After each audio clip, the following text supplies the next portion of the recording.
Welcome back to our channel. இன்றைக்கி மாத்தூர் சந்தை எப்படி இருக்குன்னு பார்க்கலாமா? ஃபஸ்ட்டு எடுத்தோடனே தக்காளி வாங்கிட்டேன். தக்காளி வந்து இவர்கிட்ட தான் வந்து ரொம்ப கம்மியாக இருக்கும். மற்ற எல்லாத்தையும் ஒரு 10 ரூபா கூட இருக்கும். 50 ரூபானா இங்கே 40 ரூபா இருக்கும். ஸோ தக்காளி வாங்கிட்டு அப்படியே விலைய ரேட்டெல்லாம் கேட்டுகிட்டே போவோம். கேட்டுட்டு யார்கிட்ட கம்மியாக இருக்கும்னு கேட்டுட்டு போவோம். கேட்டுட்டு போயிட்டு ரிட்டன் வரும்போது அவங்கள்ட்ட மட்டும் வாங்குவோம். நாங்கள் போயிட்டு பார்த்திங்கன்னா ஒரு 8 மணிக்கு போனோம்னா ஒரு ரொம்ப சீக்கிரமாக 9:30க்கெலாம் வந்துடுவோம். அதனால் பாப்பாவுக்கு சாப்பாடு ஊட்டிட்டு நைட்டு டின்னர்லாம் செஞ்சு வச்சுட்டு தான் போவோம். போயிட்டு வந்தோடனே எல்லாத்தையும் மறுபடியும் மீன் குழம்பு வச்சுட்டு படுக்கிறதுக்கு எப்படி இருந்தாலும் 11 மணி ஆயிரும்.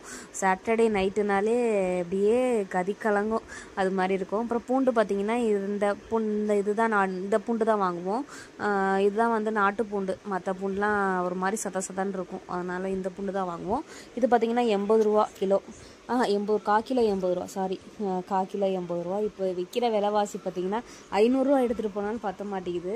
ஆனால் நாங்கள் மெயினாக வந்து காய்கறின்னு வாங்கின பார்த்திங்கன்னா கேரட்டு, கத்திரிக்காய், முள்ளங்கி, அப்புறம் வந்து பீன்ஸு, வெண்டைக்காய், இது மட்டும்தான் நாங்கள் காயின்றது வாங்குவோம். மற்றபடி வெங்காயம், தக்காளிக்காண்டி தான் மெயினாக நாங்கள் போகிறது. ஏன்னா ஒரு வாரம் வச்சு ஓட்டணும்ல, அதனால் மெயினாக வெங்காயம் தக்காளிக்காண்டி தான் போடுறது. மற்ற காய் கூட ஏதோ ஒன்று வச்சு சமாளிச்சுக்கலாம். ஒரு வெங்காய குழம்பு, வெங்காய சாம்பார், ஏதோ ஒன்று வச்சு சமாளிச்சுக்கலாம். ஆனால் வந்து வெங்காயம் தக்காளி இல்லாமல் இருக்க முடியாதுன்றனால வெங்காயம் தக்காளிக்காண்டியே மெயினாக போகிறது. ஸோ அதாவது காய் எல்லாத்தையும் விசாரிச்சுட்டு போயிட்டு நைட்டி ஸ்கிட்ஸ் முட்டை எல்லாம் இருக்குங்களா, அதில் வந்துட்டு பாப்பாவுக்கு ஏதாவது வாங்கிட்டு அந்த மளிகை ஜாமான்லாம் பார்த்துக்கிட்டே போவோம். நம்ம ஒன்றும் வாங்க மாட்டோம். ஆனால் விலையை மட்டும் அம்மா விசாரிப்பாங்க, இது எவ்வளோ அது எவ்வளோன்னு விசாரிப்பாங்க.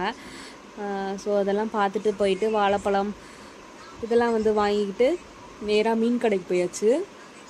மீன் கடைக்கு போனோம்னா பழைய மீன் தான், பட் இருந்தாலும் கொஞ்சம் அந்த பழைய மீன்லேயே கொஞ்சம் ஃப்ரெஷ்ஷாக இருக்கும்ல, அது மாதிரி மீனாக இருக்கும். ஸோ நான் வந்து பாறை மீன் வாங்கினேன், அம்மா வந்து அயில வாங்கினாங்க. ஸோ அதை வந்து நம்ம வாங்குறத கூட நம்ம வாங்கிடலாம் சீக்கிரம். ஆனால் அதுக்கு நிற்கணும் பாருங்கள், ஒரு அரை மணி நேரமாவது வெட்டுறதுக்கு நிற்கணும். அதை வீட்டில் வந்து வெட்டிடலாம், அதை நம்ம வந்து வெட்டிக்கிட்டு இருக்கணுமேன்ட்டு சோம்பேறிப்பட்டு அங்கே நின்னோம்னு வச்சுக்கோங்களேன், 1 மணி நேரம் ஆக்கிடுவாங்க. அவ்வளோ கூட்டமாக இருக்கும் வெட்டுற இடத்துல. வெட்டுறதுக்கு பார்த்திங்கன்னா கிலோவுக்கு 20 ரூபா. நம்ம வாங்குகிற மீன் 1.5 கிலோவுக்கு மேலே இருக்கும். ஸோ அது வந்து எப்படி இருந்தாலும் 50 ரூபா. நாங்கள் வெட்டினோம்னா 50 ரூபா கொடுத்துட்டு வந்துடுவோம். ஸோ எல்லா மீனையும் வாங்கிக்கிட்டு நாங்கள் ரிட்டன் வரப்போ தான் காயெல்லாம் வாங்கினோம். இந்த காலிஃப்ளவர் இதெல்லாம் பார்த்திங்கன்னா சரியான ரேட்டு, 50 ரூபா. ஒரு பூவே 50 ரூபா.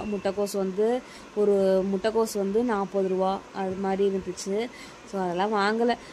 இங்கே மாத்தூருக்கு சந்தைக்கு வந்தது. ஏன்னா திருச்சியில் இருந்தப்பெல்லாம் சந்தை கிடையாது. ஏன்னா இங்கிட்ட நாங்கள் கொஞ்சம் தூரம் போனால் பெரிய மார்க்கெட்டு, கொஞ்சம் வீட்டு பக்கத்துலேயே வந்து சின்ன மார்க்கெட்டுன்னு சொல்லுவாங்க. அதாவது அந்த எப்படி சொல்கிறதுனா பாலக்கரைகிட்ட சின்ன மார்க்கெட்டுன்னு சொல்லுவாங்க. ஸோ அங்கே காயெல்லாம் இருக்குமா, அதனால் எங்களுக்கு காய் அவ்வளோவா நாங்கள் இப்படியெல்லாம் வாங்கி பார்த்ததே கிடையாது சந்தையிலலாம். இங்கே வந்து தான் புதுசாக நாங்கள் வந்து வாங்க ஆரம்பித்தோம். ஃபஸ்ட்டு நாங்கள் சந்தைக்கு போனப்போ 2 கட்டப்பை நிறையா நானும் அம்மாவும் அள்ளிட்டு வந்தோம். அது பார்த்திங்கன்னா அவ்வளோ வேஸ்ட்டாக போச்சு. அதுக்கப்புறமேட்டு நாங்களே சுருக்கிட்டோம். ஏன்னா தெரியாதுல்ல சந்தையில் எப்படி விற்கும். இது சந்தையில் பார்த்தோன்னே இவ்வளோ கம்மியாக விற்கிதே அப்படின்னு நினச்சிட்டு வாங்கணும். கடைசியில் வந்து எல்லாம் ஒரு ரேட்டு தான். வாங்கி பார்த்தா தானே வாங்க தானே தெரியும்.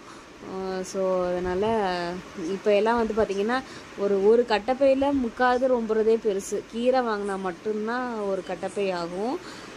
ஸோ அங்கே வந்து மீன்லாம் வாங்கிட்டு அந்த மீன் வெட்டுற இடத்துல பார்த்திங்கன்னா ஒரு லைட்டு கூட இல்லை.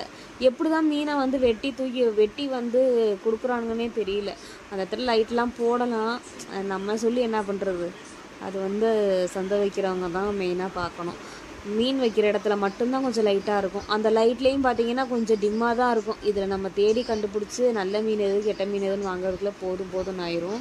ஸோ என்ன மாதிரி யார் சந்தைக்கு போய் இப்படியெல்லாம் அவஸ்தைப்பட்டிருக்கான்னு சொல்லுங்கள். என்ன மாதிரி யார் காய் வாங்குறாங்கன்னு சொல்லுங்கள். எங்கள் வீட்டிலலாம் வந்து பார்த்திங்கன்னா 7 நாளும் நான்வெஜ் போட்டிங்கன்னா சாப்பிட்றதுக்கு ரெடியாக இருப்போம். காய் அவ்வளோவா ஆகாது எங்கள் வீட்டில். வாரத்தில் 3 நாள் வந்து நான்வெஜ்ஜு கண்டிப்பாக இருக்கும். ஏதோ ஒரு முட்டையோ கருவாடோ ஏதோ ஒன்று இருக்கும்.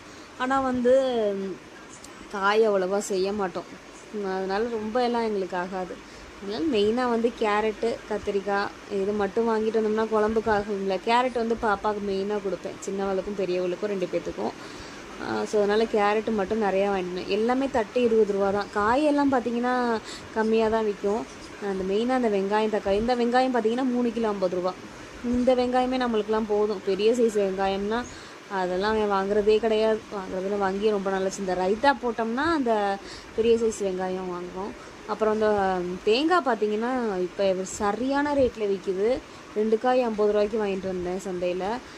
ஸோ தேங்காய் வந்து இங்கே எங்கள் ஆஃபீஸில் வேலை பார்க்குறவங்கள்ட்ட அவங்க தென்னந்தோப்பு வச்சுருக்காங்க. ஸோ அவங்கள்ட்ட சொன்னோம்னா எடுத்துகிட்டு வருவாங்க. இப்போ தேங்காய் விலை கூடவும் எடுத்துகிட்டு வர மாட்டேங்கிறாங்க. அப்புறம் உருளைக்கிழங்கு பார்த்திங்கன்னா 50 ரூபாய்க்கு விற்றுச்சு, 40 ரூபாய்க்கு விற்றுச்சு. நம்மளுக்கு 40 ரூபாய்க்கு போதும்டா அப்படின்ட்டு 40 ரூபாய்க்கே பொறுக்கிட்டு வந்தாச்சு. ஸோ மீனை இனிமேட்டு தான் க்ளீன் பண்ணி குழம்பு வச்சுட்டு நைட்டு படுக்க 11 மணி. வீட்டுக்கு வந்து மீனெலாம் கழுவி குழம்பு வச்சுட்டு வீடியோ பார்த்துலாம் லைக் பண்ணுங்கள்.